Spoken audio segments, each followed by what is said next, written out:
What up, nerds? My name is Leslie Smith. Welcome to the Nerdy Narrative and a new chapter on the channel.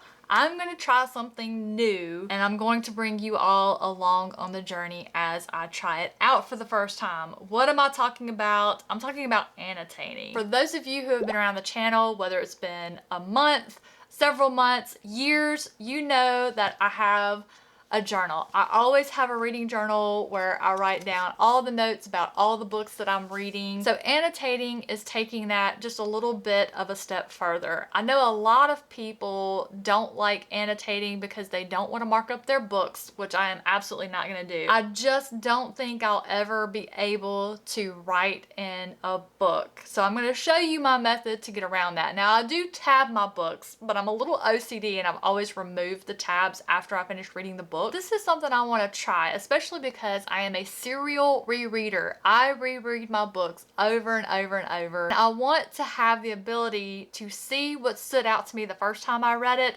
without having to go find where I read it and wrote down notes the first time I read it, or the second time, or the third time. Other people have said annotating takes them out of the story because they're stopping and starting too much.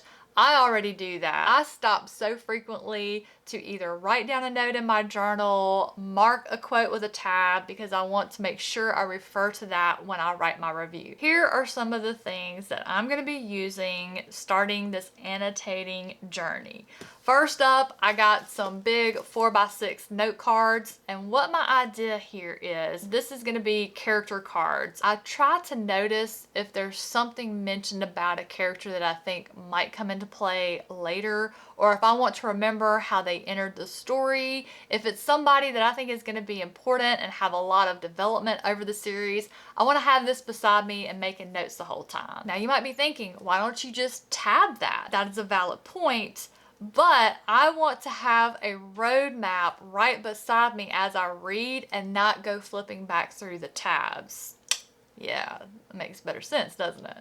I will also be utilizing sticky notes for things that I just want to write a note about something or an observation that I don't need to take with me on a note card throughout the whole book. Perhaps a few notes after I finish a chapter that I can just stick on the page. The tabs I got are from Amazon. There's a whole big old pack, lots of varieties here.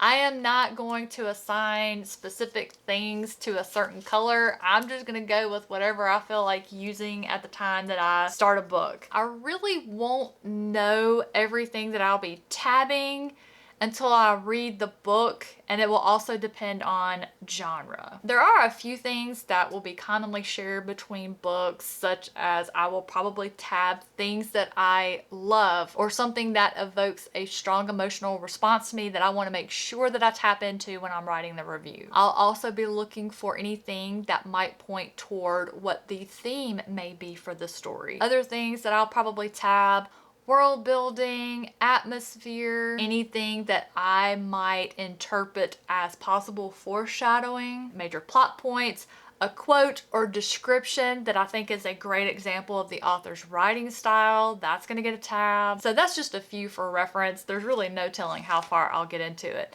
Because I am not at this point going to be writing in my books, I'm going to try these little highlighter tapes that I got from Amazon. It's little washi tape looking thingies that you can put in the book, and it is supposed to be safe. How this works is you just put it down over the lines in the book that you want to highlight, and there you go. I got this because my tabs here don't have arrows. So if I'm trying to use this to draw attention to a quote or something specific, this is where this is going to come in handy. I can use this to highlight the quote or description or whatever it is on the page that I am trying to draw attention to. I do have my guinea pig book here that I'm going to try this method out on. It's called Orphan X by Greg Hurwitz. And so I thought beginning a new series would be a great way to test out this new system and see if I'm going to like it, if it's something I think that I'll be sticking with. I'm going to bring you along by inserting some footage of me annotating, and then once I finish the book and complete the process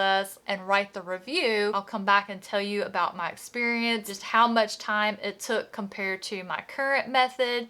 Did it help me write a better review? All of that fun stuff. So I hope you are excited about this journey because I am. This is how it starts. Stay tuned to see how it ends.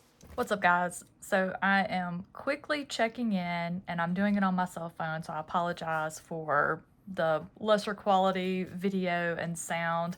So I have been working on my annotating. So you can see I've got some tabs going along here.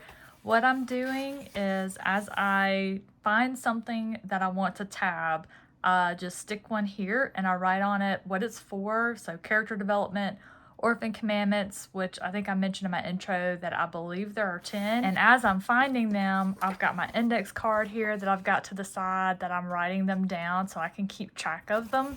I also have another index card that I'm keeping on our main character, so don't read that too closely because that has some spoilers. So I have character development, orphan commandment, moments that I love, quotes, and plot. For quotes, I showed you guys this tape that I got, this highlighting tape that I got from Amazon, and I said that I was just going to highlight those with this tape. And unfortunately, I put the tape down and I am incredibly OCD, which you'll notice I've been working really hard to get my tabs all the same length sticking out. I have also been trying to line these up almost exact. I can't help it. The good news is these little tabs that I got from Amazon, which I will link those in the description box below, I have pulled these off and moved them many times and they still retain their stickiness, so I'm really pleased with that. What I also love about them is they're double-sided. So no matter if you're putting your tab on this side of the page or if you're putting it on this side of the page, it shows the same on both sides. So I really like that.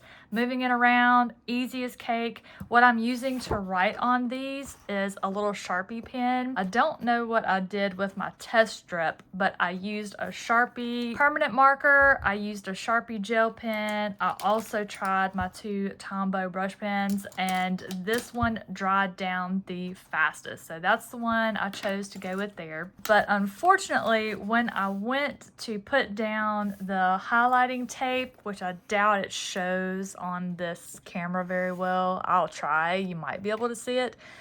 I didn't like the placement of it on the quote. I was trying to measure it so I could cut it, and I don't know if this is picking it up, but it pulled the print off a little bit, and I was like, you know what, that is not okay, because if I decide that I don't want to keep this book and I pass it on, I will be taking all of the tabs out, and as many times as I've moved these around so far, they haven't been pulling up print. This little stuff pulled up print the first time I put it down, so I'm not going to use those. I'm just going to put this here and know that I'm putting it right under the quote that I want to note. Let's see, what else have I learned so far in my journey? I have these tabs, and these are the ones I picked out to use for this novel because they kind of match the cover just a little bit.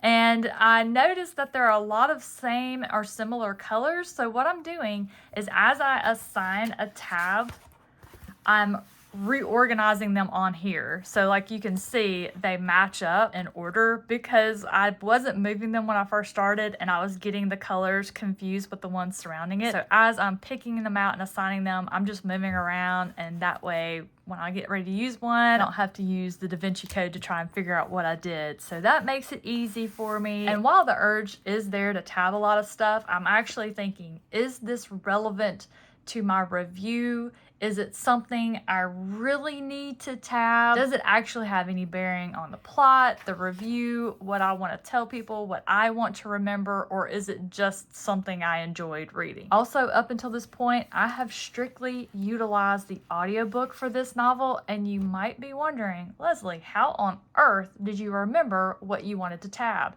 That's easy. I came up with this little hack a while back because I love to listen to my audiobooks when I'm cooking, cleaning, or going on my long runs. When I realized I was not always going to be around something I could write on, whether it be my journal or notes or tabs, whenever I hear something that I think, okay, I need to tab that, note it, it needs to go in my review, I simply open up my Libby app or my Audible app and I take a screenshot because it'll show me the time marker and what chapter I'm in, and then I can go and find it. So there you go. there's your little bookworm pro tip. So that's as far as I am so far. I'm going to keep going with this system. I'm actually about to dig in and do some physical reading, so I'll be tabbing as I'm reading instead of taking screenshots while I'm listening. So we'll see if that goes, if that interrupts my process any or pulls me out of the story too much, all that fun stuff. I'll be back to share with you in the next clip. Bye. Hey guys, I am back to finish up this video and wrap things up. Just a few final thoughts about my first time annotating a book.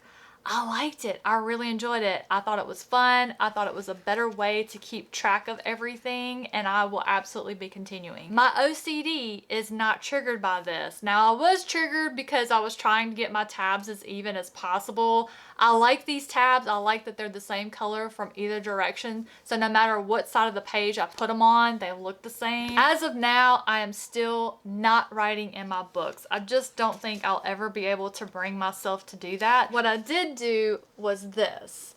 I wanted to have a record of who recommended the book to me and the first time I read it, and as I go back through and do a reread, I'll just add that under here. So I just use a little post-it note that kept me from writing in the book, just in case. I don't know. I don't think I'll ever be able to write in a book. And then I'm going to keep my note cards, just character information, observations, descriptions, how old he is, what he looks like. And then I didn't get all of the 10 commandments of his in this one, so I'm going to keep this one handy for when I continue the series so I can get the rest of them. Without spoiling the book, I think these may change or get added to over the series. I won't go into specific details for those of you who haven't read the book yet that might be interested, which I absolutely love this. This one ended up being a 4-star read for me, and I'm going to be continuing the series, which is absolutely going to make having these note cards come in handy for when I continue, because it won't be immediately. It's going to be a while. I'll be able to go and look at key moments that happen, and I was able to not get crazy with the tabs. I thought I was going to have a much harder time controlling myself because I had the tabs. I was thinking I was going to want to tab everything, and while I did have a little bit of it, I reined it in. I tabbed more than I usually do when I was just using placeholders for quotes and things I wanted to make sure I got in my review. I think this is going to be a great practice for me personally as a reviewer, and for someone who likes to reread and read series but not read them back to back. So I'm all about doing something that I find enjoyable, something that enhances my reading experience, and that's exactly what annotating has done for me. So I'm going to be continuing and looking forward to seeing how my process will evolve over time and talking to y'all about it. If you annotate, let me know how you do it. Do you have any tips or tricks you can recommend to me? Let me know in those comments down below. Thank you so much for watching. Hopefully something in this video is something that you found useful and you can use in your reading life. Have a great rest of your day, and I'll catch you in the next one.